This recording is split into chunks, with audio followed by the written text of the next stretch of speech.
बताइए कैसे हैं आप लोग, ठीक ठाक है क्या? स्टार्ट किया जाए। क्या दिए थे कल HW में? कुछ क्वेश्चन दिए थे बना करके लाने के लिए, यही ना था? ये समीकरण दिए थे और ये दूसरा ये दिए थे कि नहीं? कहते इसको क्या करने के लिए? संतुलित करने के लिए। संतुलित करके आए हैं कि नहीं? चलिए देखिए, हम संतुलित करते हैं, आप लोग मिलाते चलिएगा। पहले क्या करना है, यहाँ पर देखना है कि ये संतुलित है कि नहीं है, तब न फिर इसको मतलब संतुलित नहीं होगा तो तब क्या करेंगे, इसको संतुलित करने का प्रयास करेंगे। तो इस तरीके से बॉक्स बना लेते हैं। उसके बाद यहाँ पर क्या, पहला बॉक्स में क्या रखेंगे? एल्युमिनियम। दूसरा में क्या रखेंगे? हाइड्रोजन। तीसरा में क्या रखेंगे? SO4 रखेंगे। ठीक है। उसके बाद यहाँ से क्या बना लेते हैं? बाई बना लेते हैं, पहले बाई और उसके बाद क्या कर देते हैं? दाई और। तो बताइए एल्युमिनियम को पहले बाई और देखिए कितना है, उधर देखिए कितना है, 2। यहाँ देखिए Al2 है, 2 है कि नहीं है? हाइड्रोजन को देखिए तो यहाँ पर कितना है, 2। वहां देखिए तो कितना है, 2। ये तो ठीक है। उसके बाद SO4 यहाँ पर देखिए कितना है, कितना है SO4, उधर देखिए कितना है, 3 है। ठीक है। तो इस तरीका से हम देख रहे हैं हाइड्रोजन क्या है, संतुलन की स्थिति में पहले से ही बना हुआ है। हाइड्रोजन क्या है, संतुलन की स्थिति में पहले से ही बना हुआ है कि नहीं है? उसके बाद हमको किसको करना है संतुलन, किसको करना है? एल्युमिनियम को करना है और किसको करना है? सल्फेट को करना है, यही ना, SO4 को करना है। तो इस तरीके से क्या कर लेते हैं, एक बार फिर समीकरण को नीचे लिख देते हैं। ठीक है। क्या Al, उसके बाद क्या होगा H2SO4 और उसके बाद क्या हो जाएगा Al2 SO4 के होल 3 और उसके बाद H2। बताइए इसको क्या करेंगे, पहले इसको सबसे पहले बॉक्स के अंदर रख देंगे कि नहीं रख देंगे? सबको, सब के चारों ओर एक बॉक्स बना लेंगे इस तरीके से। ठीक है। और उसके बाद अब यहाँ पर सबसे पहले देखेंगे कि क्या मतलब ऐसा यौगिक का मतलब चूज करेंगे। ठीक है। जिसमें क्या है, मतलब ज्यादा मतलब परमाणु होना चाहिए, तत्वों के परमाणु क्या होना चाहिए, अधिक होना चाहिए। तो बताइए सबसे पहले इसको देख लेते हैं, यही ना? इसमें क्या देख लेंगे बताइए?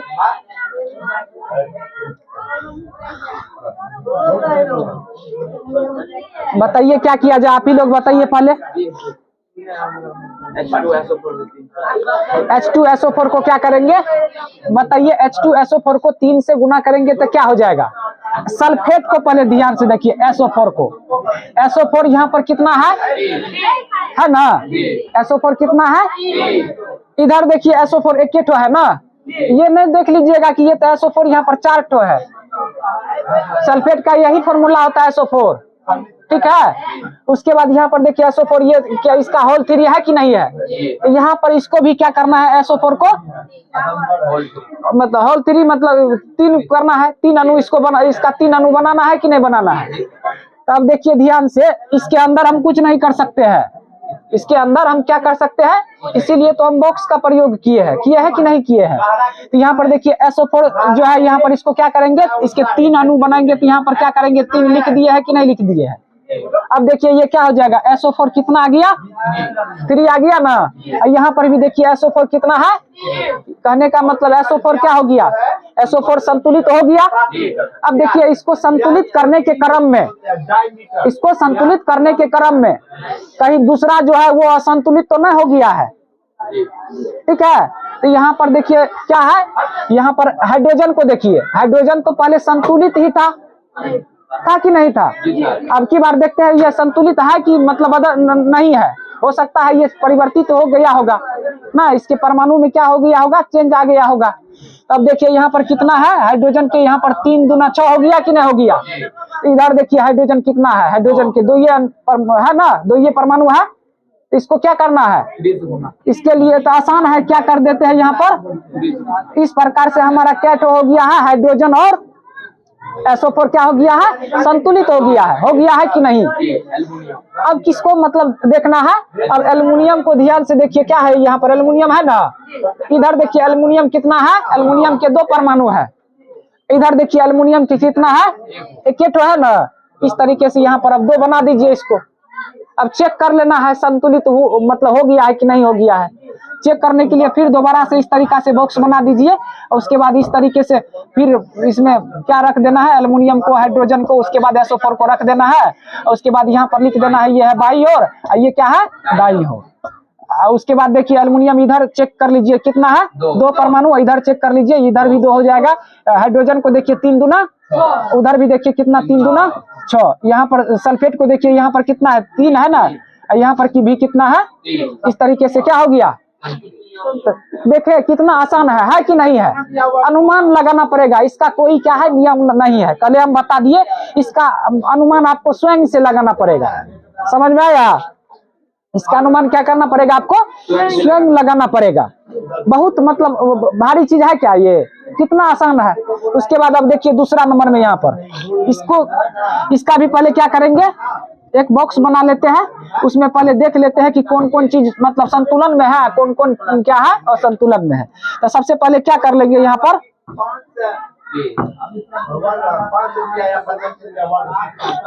पोटेशियम को रख लेते हैं, क्लोरीन को रख लेते हैं, ऑक्सीजन को रख लेते हैं। इधर लिख देते हैं बाई ओर, इधर क्या लिख देंगे, दाई ओर। ठीक है, अब चेक कर लीजिए बाई ओर कितना है, पोटेशियम के 1 परमाणु है ना, इधर देखिए क्लोरीन के कितना है, इधर देखिए ऑक्सीजन का कितना है, ऑक्सीजन का देखिए इधर कितना है, 3 परमाणु है, उधर देखिए ऑक्सीजन का कितना है। उसके बाद क्या बचा, क्लोरीन, क्लोरीन का इधर देखिए कितना है, उधर देखिए कितना है। ये तो आसान है, इसमें क्या करना है, सिर्फ हमको ऑक्सीजन को क्या करना है, संतुलित कर देना है।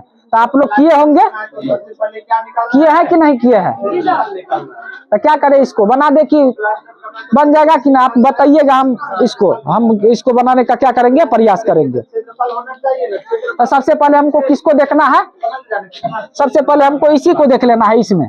ठीक है, तो सबसे पहले एक बार फिर से समीकरण लिख देते हैं।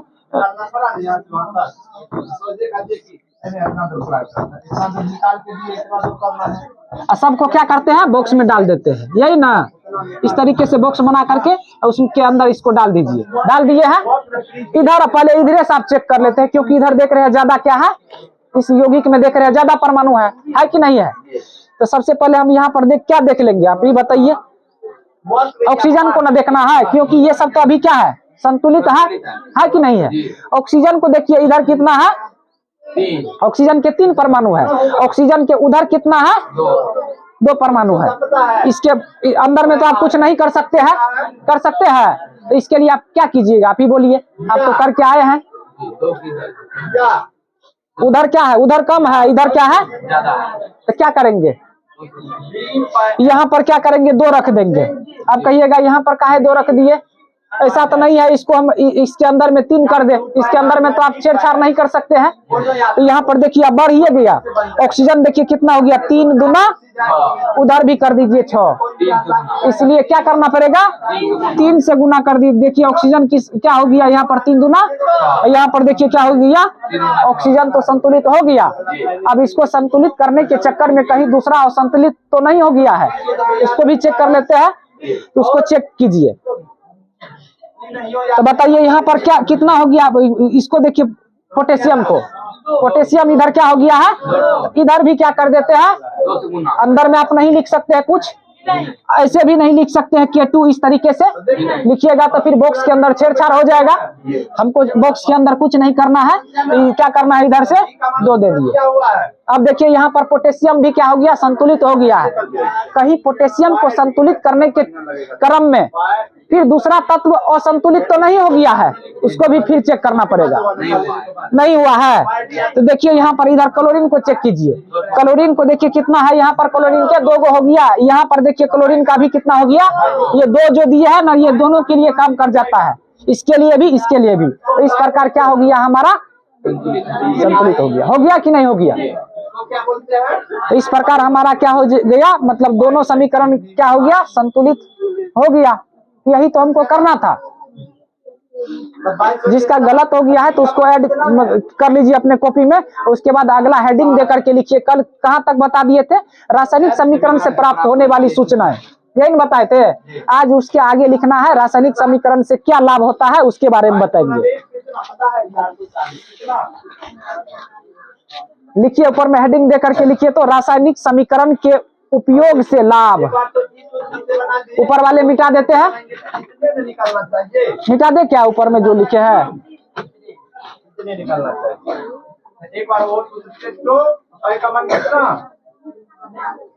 लिख लिए हैं कि नहीं लिखे आप लोग बोलिए, नहीं तो मिटा देंगे इसको, फिर हम चेक करेंगे।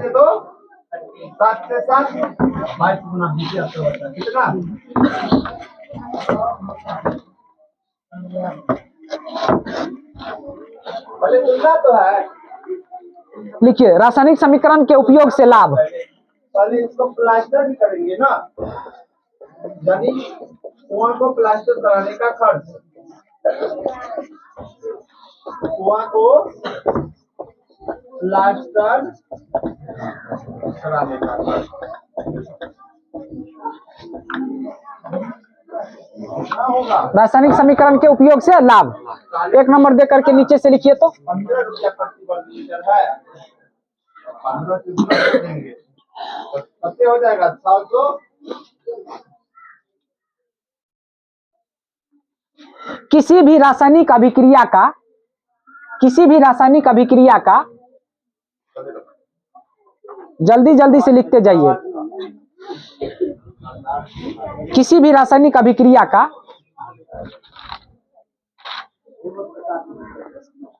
समीकरण के रूप में निरूपण आसान होता है। किसी भी रासायनिक अभिक्रिया का समीकरण के रूप में निरूपण आसान होता है।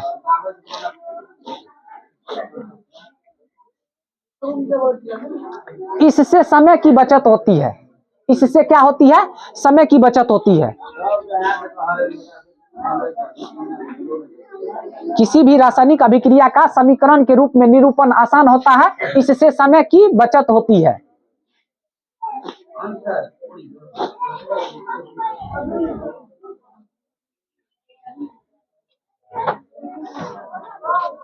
तथा इसे लिखने के लिए कागज में कम स्थान की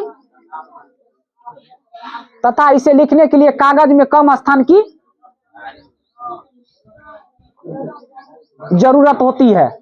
तथा इसे लिखने के लिए कागज में कम स्थान की जरूरत होती है।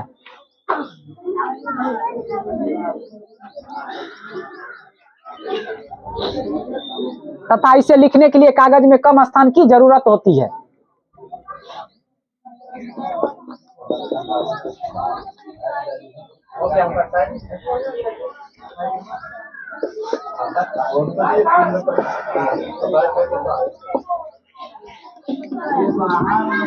एक तरीका से देखिए क्या लिख लिया है, रासायनिक अभिक्रिया है, उसको समीकरण के रूप में लिख दिए है कि नहीं?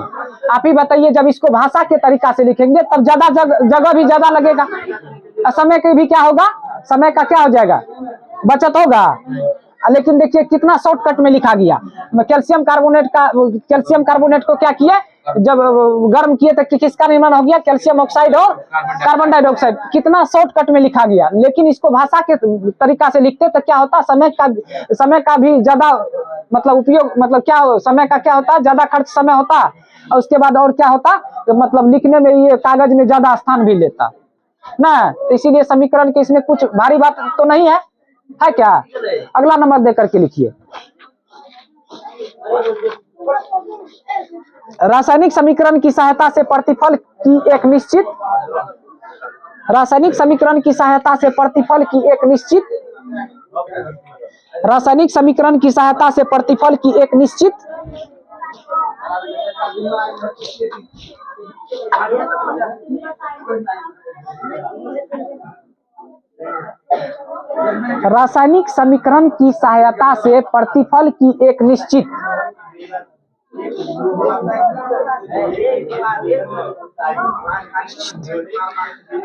मात्रा के निर्माण के लिए, प्रतिफल की एक निश्चित मात्रा के निर्माण के लिए क्या कौन सी बोलते हैं?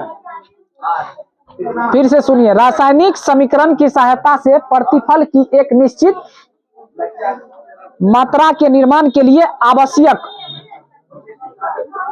एक निश्चित मात्रा के निर्माण के लिए आवश्यक बेलनाकार अभिकारकों के द्रव्यमानों की गणना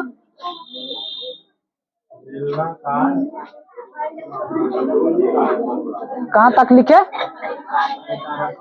अभिकारकों के द्रव्यमानों की गणना ठीक ठीक की जा सकती है। काहे इतना धीरे से लिखती है बताओ? ऐसे में कैसे काम चलेगा? थोड़ा स्पीड से लिखना, लिखो। 10वां में चल गई है, अभी लिखने के लिए नहीं होगा तो फिर दिक्कत है। रासायनिक समीकरण की सहायता से प्रतिफल की एक निश्चित मात्रा के निर्माण के लिए आवश्यक अभिकारकों के द्रव्यमानों की गणना ठीक ठीक की जा सकती है।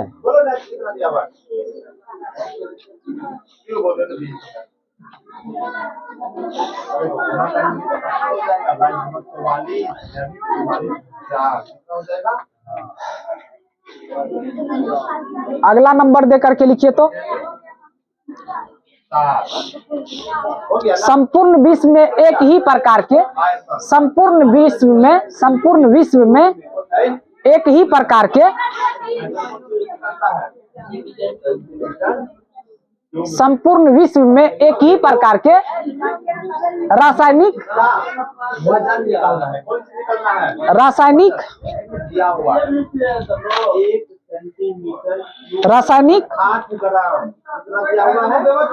संकेतों का उपयोग होता है। रासायनिक संकेतों का उपयोग होता है।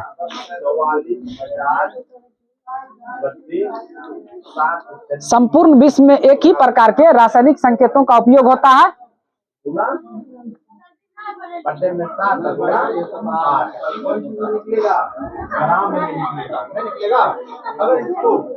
छूट गया है क्या?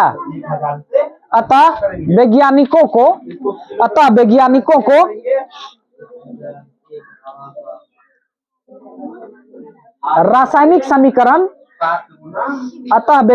को रासायनिक समीकरण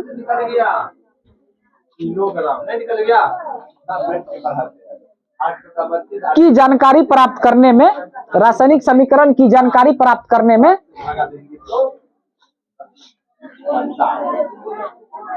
अतः वैज्ञानिकों को रासायनिक समीकरण की जानकारी प्राप्त करने में किसी प्रकार की कठिनाई नहीं होती।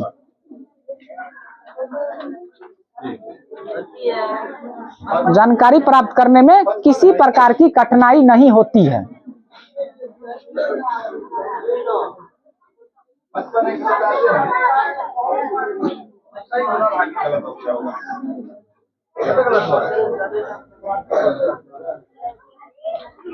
ये इसका लाभ हो गया। क्या हो गया? देखिए, अलग अलग देश में मान के चलिए हाइड्रोजन के लिए अलग अलग संकेत का प्रयोग होता है। अलग अलग देश में हाइड्रोजन हो गया या और भी कोई तत्व है, इसके लिए संकेत आता है कि नहीं आता है? तो ये अलग अलग देश में अगर अलग अलग मतलब सब तत्व का संकेत होता, तब मान के चलिए ये दिक्कत हो जाता। उस देश का मान के दूसरा देश का वैज्ञानिक क्या होता, उसको वो कुछ और मतलब क्या करता बताइए? दूसरा देश का वैज्ञानिक जैसे भारत का वैज्ञानिक है, इसका हाइड्रोजन को दूसरा संकेत से पुकारता है, उसके बाद वो दूसरा देश का वैज्ञानिक क्या कर सकता है? दूसरा देश ना इस प्रकार वैज्ञानिक को अपने आप में ही उलझन हो जाता, न हो जाएगा। अभी यहाँ पर कुछ जैसे भारत का ही कोई वैज्ञानिक है, तो यहाँ पर किसी भी चीज का खोज करता है तो पूरा मान के चलिए पूरा विश्व में उसका क्या होता है? मान्यता प्राप्त होता है कि नहीं होता है?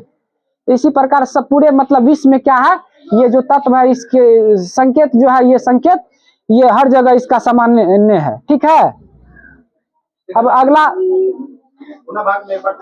रासायनिक समीकरण की सीमा दे करके अंडरलाइन कीजिए उसको। रासायनिक समीकरण की सीमाएं, रासायनिक समीकरण की सीमाएं।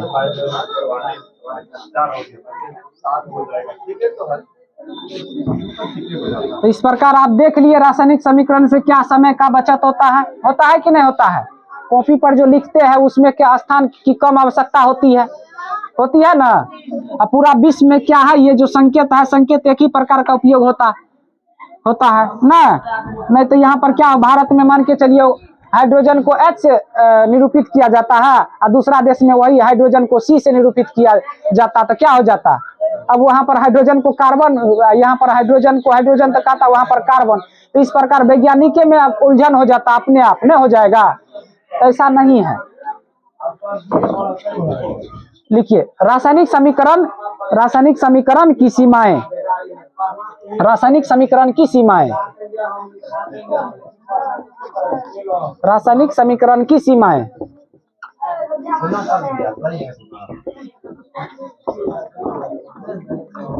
रासायनिक समीकरण की सीमाएं।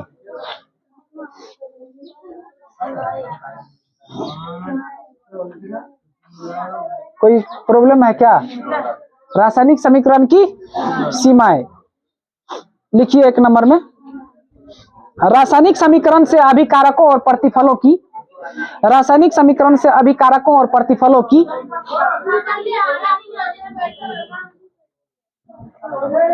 रासायनिक समीकरण से अभिकारकों और प्रतिफलों की भौतिक अवस्था,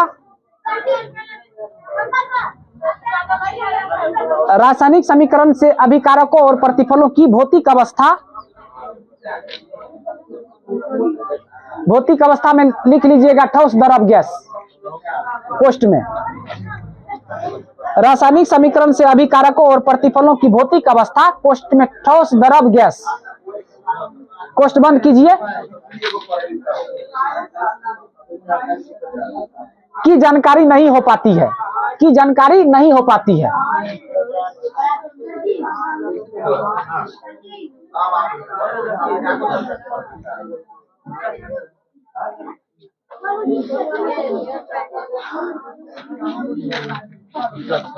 क्या लिखे? रासायनिक समीकरण से अभिकारकों और प्रतिफलों की भौतिक अवस्था यानी ठोस द्रव गैस, क्या हो जाएगा? यानी ठोस द्रव गैस। बताइए इसकी जानकारी हो पाती है? ठोस द्रव गैस की जानकारी नहीं हो पाती है। ठीक है, इस तरीके से आप देखिए बोर्ड पर जो ये लिखा हुआ है तो बता सकते हैं कौन ठोस है, कौन द्रव है, कौन गैस है। ठीक है, बता सकते हैं, बोलिए। ये तो आप अपने अनुभव के आधार पर बता सकते हैं कि ये गैस है, लेकिन ऐसा कुछ यहाँ पर लिखा गया है। जैसे मान के चलिए समीकरण में लोहा ही होता तो लोहा तो आप जानते हैं कि क्या है, ठोस है ना। लेकिन बताइए ये तो अपने अनुभव के आधार पर बता रहे हैं, हो सकता है लोहा को पिघला करके ही डाल दिया गया होगा अभिक्रिया में, हो सकता है लोहा को गर्म करके ही डाल दिया होगा ना। तो इस तरीका से क्या मतलब कर सकते हैं, लोहा को रासायनिक समीकरण जो होता है ये किसकी जानकारी हमें नहीं देता है, भौतिक अवस्था की जानकारी नहीं देता है, यानी ठोस द्रव या ठोस है कि द्रव है कि गैस है। ठीक है, ये आप अपने अनुभव के आधार पर बता सकते हैं। अगला लिखिए अभिक्रिया के फलस्वरूप, दूसरा नंबर में लिखिए अभिक्रिया के फलस्वरूप, अभिक्रिया के फलस्वरूप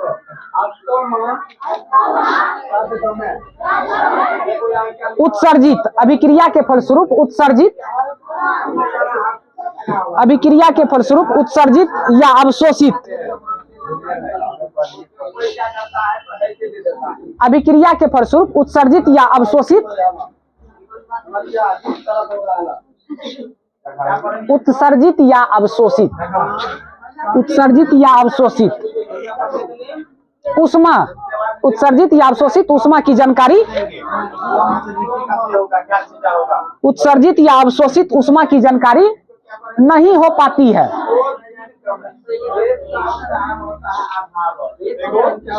अभिक्रिया के फलस्वरूप उत्सर्जित या अवशोषित ऊष्मा की जानकारी नहीं हो पाती है।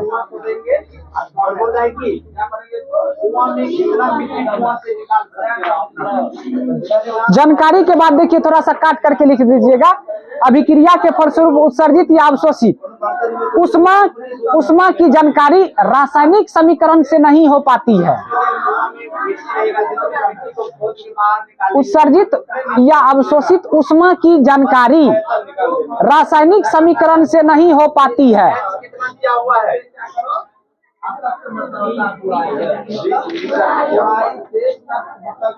आठ कितना दिया हुआ है 7। ऊष्मा की जानकारी रासायनिक समीकरण से नहीं हो पाती है। अर्थात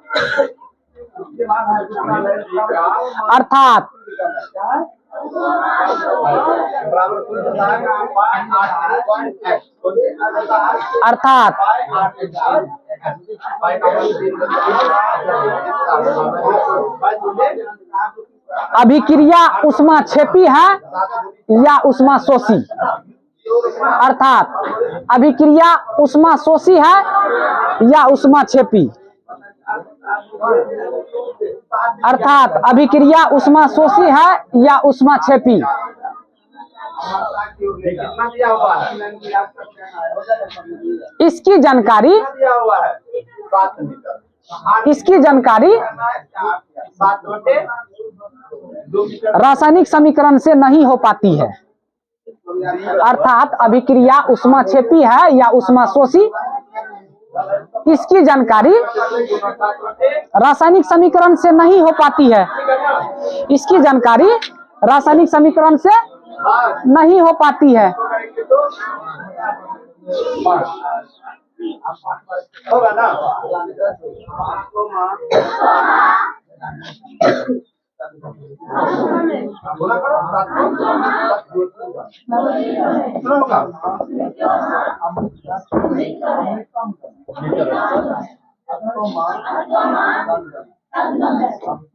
देखिए, जैसे हम हाइड्रोजन और ऑक्सीजन को क्या करते हैं, हाइड्रोजन को ऑक्सीजन से अभिक्रिया कराते हैं, इसमें अधिक मात्रा में ऊष्मा निकलता है। आपको बोर्ड पर देख करके लग रहा है कि यहाँ पर ऊष्मा निकल रहा है। हाँ? जैसे हाइड्रोजन और ऑक्सीजन को क्या कराते हैं, अभिक्रिया कराते हैं ना, तो अधिक मात्रा में ऊष्मा निकलता है ना। लेकिन यहाँ पर देखिए तो लग रहा है कहीं पर बोर्ड से मतलब इस तरीके से ऊष्मा निकल रहा है। हाँ? नहीं लग रहा है। इसके लिए हम इसको और मतलब किस तरीका से रासायनिक समीकरण को मतलब और अधिक उपयोगी बनाया जा सकता है, इसके लिए हम बाद में कुछ चीज जोड़ करके बता सकते हैं। ठीक है, लेकिन अभी देखिए ये हाइड्रोजन की अभिक्रिया ऑक्सीजन से जो कराए हैं, तो इससे आपको लग रहा है बोर्ड से ऊष्मा निकल रहा है। हाँ, ऊष्मा जो निकल रहा होता तो हम यहाँ पर पढ़ा रहे होते, साइड हो जाते, नहीं साइड हो जाते, आप ही बताइए। तो इस तरीका से रासायनिक अभिक्रिया जो है, ये रासायनिक समीकरण जो है, ये हमें ये नहीं बताता है कि मतलब अभिक्रिया ऊष्मा शोषी है कि ऊष्मा छेपी है। ऊष्मा छेपी और ऊष्मा शोषी के बारे में आपको पिछली पिछली क्लास में बता चुके हैं कि नहीं बता चुके हैं। इस प्रकार से आप समझ सकते हैं। अगला लिखिए, रासायनिक समीकरण से यह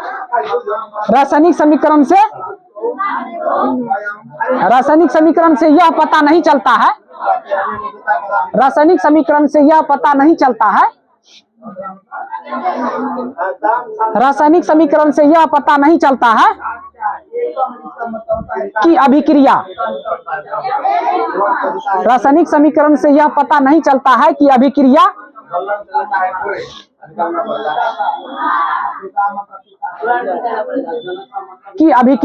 किन दशाओं, रासायनिक समीकरण से यह पता नहीं चलता है कि अभिक्रिया किन दशाओं, कोष्ठ में लिखिएगा किन दशाओं, कोष्ठ में लिखिएगा ताप, दाब, उत्प्रेरक। रासायनिक समीकरण से यह पता नहीं चलता है कि अभिक्रिया किन दशाओं, कोष्ठ में ताप, दाब, उत्प्रेरक। उत्प्रेरक कैसे होगा देख लीजिए, उत्प्रेरक, ताप, दाब, उत्प्रेरक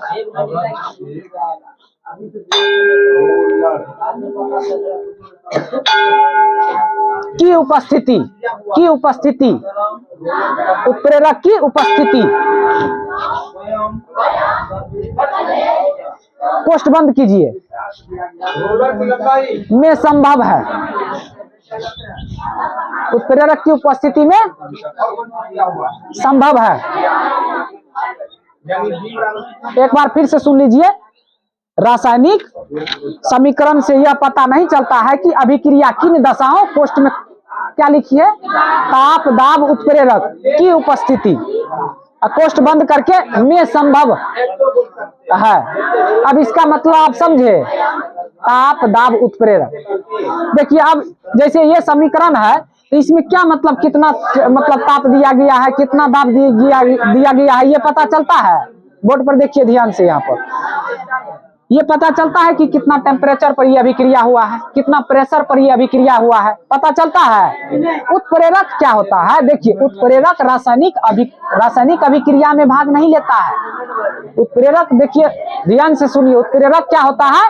रासायनिक अभिक्रिया में भाग नहीं लेता है, लेकिन इसकी मात्र उपस्थिति से ही अभिक्रिया का क्या होता है? अभिक्रिया का वेग बढ़ाया जा सकता है। इसकी मात्र उपस्थिति से क्या होता है? अभिक्रिया का वेग बढ़ जाता है, ठीक है। लेकिन याद रखिएगा उत्प्रेरक क्या होता है? ये रासायनिक अभिक्रिया में भाग नहीं लेता है, इसकी मात्र उपस्थिति से अभिक्रिया का वेग बढ़ जाता है। समझ में आया? अभी आगे है पढ़ने के लिए, ये बताएंगे उत्प्रेरक के बारे में। लेकिन आप देखिए इस समीकरण को गौर से देखिए, कहीं से आपको पता चल रहा है कि ये कितना टेम्परेचर पर है, कितना प्रेशर पर ये समीकरण है क्या? अभिक्रिया कितना टेम्परेचर और प्रेशर पर हुआ, नहीं ना पता चल रहा है। तो इस प्रकार से क्या होता है, ये हमें इन सब की मतलब जानकारी नहीं देता है। अगला नंबर लिखिए,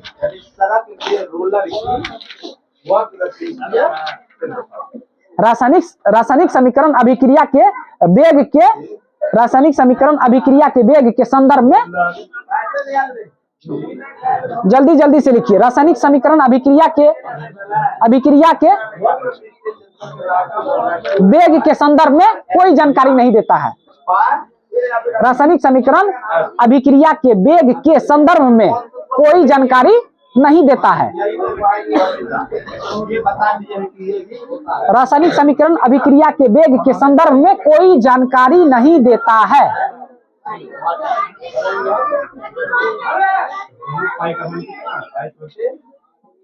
लिख लिए होंगे आप लोग। अब देखिए यहाँ पर अभिक्रिया के वेग से क्या तात्पर्य है, पहले उसको समझिए। अभिक्रिया के वेग से क्या तात्पर्य है, पहले उसको समझिए। जैसे मान के चलिए उत्पाद है, अभिक्रिया करा है तो यहाँ पर क्या है? उत्पाद है। उत्पाद तो समझिए, समझते होंगे आप लोग, प्रतिफल जिसको कहा जाता है ना। तो ये उत्पाद अगर कम समय में, उत्पाद का निर्माण अगर कम समय में हो जाता है तब क्या कहा जाता है? अभिक्रिया का वेग अधिक है, ठीक है। उत्पाद जैसे कुछ चीज का जो यहाँ पर उत्पाद का जो निर्माण हुआ, ये बहुत कम समय में हो जाता है, तो इसका मतलब क्या कह सकते हैं? अभिक्रिया फास्ट है, यही ना कह सकते हैं। अभिक्रिया का वेग अधिक है। जैसे उत्पाद का निर्माण होने में अधिक समय लग जाएगा, तो इस प्रकार आप क्या कह सकते हैं? अभिक्रिया का वेग क्या है? कम है, यही ना कह सकते हैं। तो ये जो है आप बोर्ड पर जो लिखा हुआ है, तब इसमें कितना समय लगा है उत्पाद मतलब वो तैयार होने में, ये आप बता सकते हैं। तो रासायनिक समीकरण से ये हमें मालूम नहीं होता है कि अभिक्रिया का मतलब रासायनिक अभिक्रिया का वेग क्या है? अधिक है कि कम है, ठीक है। इस प्रकार से ये जानकारी क्या होता है, ये हमें नहीं मिलता है। अगला नंबर लिखिए, रासायनिक अभिक्रिया विस्फोट के साथ होती है। रासायनिक अभिक्रिया क्या होती है? विस्फोट के साथ होती है। रासायनिक अभिक्रिया विस्फोट के साथ होती है। रासायनिक अभिक्रिया विस्फोट के साथ होती है।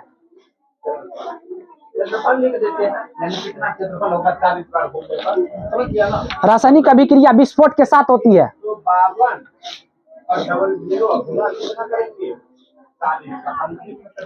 रासायनिक अभिक्रिया विस्फोट के साथ होती है, ठीक है।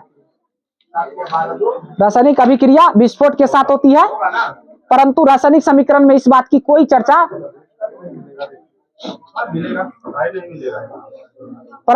रासायनिक समीकरण में इस बात की कोई चर्चा नहीं की जाती है।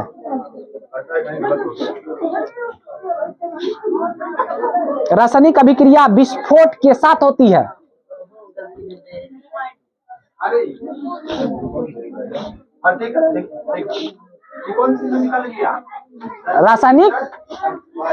रासायनिक अभिक्रिया विस्फोट के साथ होती है, परंतु रासायनिक समीकरण में इस बात की चर्चा नहीं की जाती है। इसका मतलब आप क्या समझे, बताइए। विस्फोट की चर्चा मतलब नहीं की जाती है। रासायनिक अभिक्रिया जो होता है ये विस्फोट के साथ होता है। रासायनिक अभी जैसे आपको बताए हैं पहले कि जैसे यहाँ पर कितना उष्मा निकला है, ठीक है, उष्मा अभिक्रिया, उष्मा शोषी है कि उष्मा छेपी है, इस बात की जानकारी नहीं देता रासायनिक समीकरण। उसी प्रकार से रासायनिक अभिक्रिया जो होता है ये विस्फोट के साथ होता है ना। यहाँ पर जो हम जैसे समीकरण लिखे, एक प्रकार से रासायनिक अभिक्रिया करा रहे हैं, विस्फोट हो जाता तो हम यहाँ पर खड़ा होते। बताइए, जैसे आप पटाखा मतलब यहाँ पर मान के चलिए पटाखा फोड़ रहे हैं, पटाखा जो फूटता है ये भी क्या है, रासायनिक अभिक्रिया है, विस्फोट के साथ होता है कि नहीं होता है। अगर यहाँ पर अगर विस्फोट होता तो क्या होता, मेरा चित्रा चित्री हो जाता कि नहीं हो जाता, नहीं हो जाता। तो इस तरीका से यहाँ पर रासायनिक अभिक्रिया को जो हम समीकरण के रूप में लिखते हैं तो विस्फोट के बारे में नहीं मतलब जानकारी देता है रासायनिक समीकरण, ठीक है। अगला बात को लिखिए फास्ट से। रासायनिक समीकरण यह जानकारी नहीं देता है, रासायनिक समीकरण यह जानकारी नहीं देता है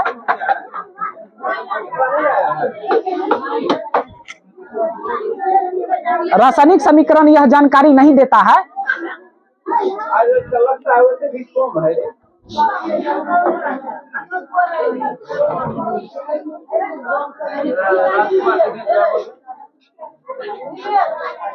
रासायनिक क्या लिखा है, रासायनिक समीकरण यह जानकारी नहीं देता है कि अभिक्रिया में अभिकारकों की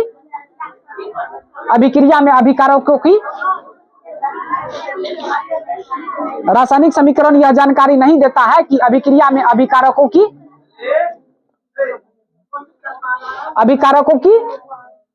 कितनी मात्राएं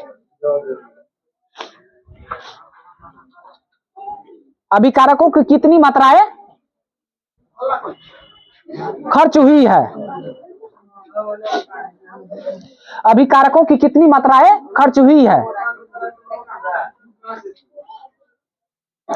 तथा प्रतिफल की कितनी मात्राओं का निर्माण हुआ है, तथा प्रतिफल की कितनी मात्राओं का निर्माण हुआ है,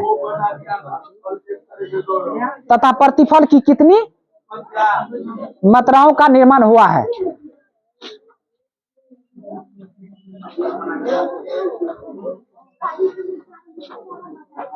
रासायनिक समीकरण यह जानकारी नहीं देता है कि अभिक्रिया में अभिकारकों की कितनी मात्राएं खर्च हुई है, उसके बाद क्या लिखा है, तथा प्रतिफल की कितनी मात्राओं का निर्माण हुआ है, तथा प्रतिफल की कितनी मात्राओं का निर्माण हुआ है। यहाँ पर बोर्ड पर देखिए आपको रासायनिक समीकरण लिखा गया है, यहाँ पर बोर्ड पर क्या बता सकते हैं कि हाइड्रोजन कितना लीटर है या कितना केजी है, लिखा है यहाँ पर। ये ऑक्सीजन जो है, ये ऑक्सीजन, इसका परमाणु पद बता सकते हैं, लेकिन ये बता सकते हैं कि ऑक्सीजन ये कितना 1 केजी है, 2 केजी है, ये लिखा हुआ है वहां पर। ये जो बना है, ये जल बना है, तो ये जल कितना लीटर का निर्माण हुआ ये बता सकते हैं। तो वही बात लिखा गया है कि रासायनिक समीकरण यह जानकारी नहीं देता है कि अभिकारकों की कितनी मात्राएं खर्च हुई है तथा प्रतिफल के कितनी मात्राएं का निर्माण हुआ है, ठीक है। इसकी जानकारी हमें नहीं देता है। कल हम क्या करेंगे कि मतलब कुछ चीज का जो जैसे संकेत के तरीका से इसको क्या करेंगे, रासायनिक समीकरण को और अधिक उपयोगी बनाने का प्रयास करेंगे।